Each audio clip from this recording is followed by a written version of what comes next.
Ce samedi 28 octobre, le comédien Matthew Perry a perdu la vie à l'âge de 54 ans.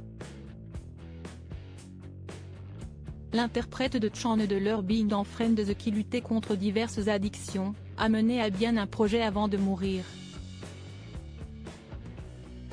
Il a marqué plusieurs générations avec son humour décapant.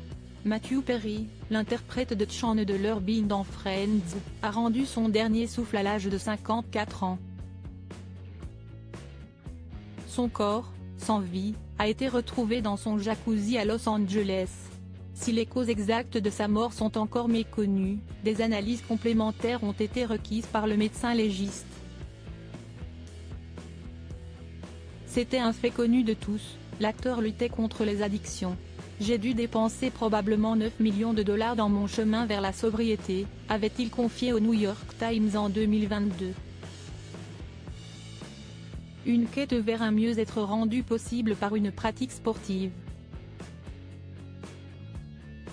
En effet, Matthew Perry pratiquait de façon régulière le pickleball, un sport de raquette à mi-chemin entre le tennis et le ping-pong, a rapporté le média TMZ.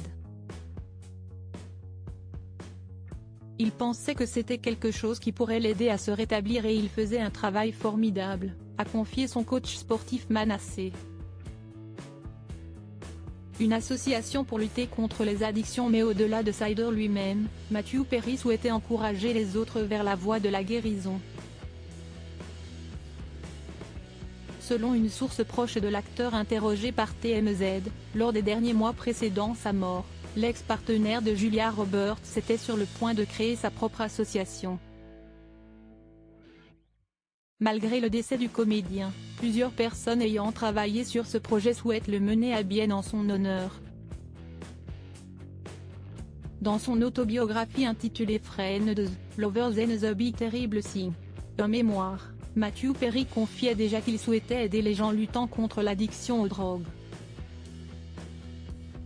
Quand je mourrais, en ce qui concerne mes accomplissements, ce serait bien si Friends était cité bien après ce que j'ai fait pour essayer d'aider les autres, avait-il souhaité.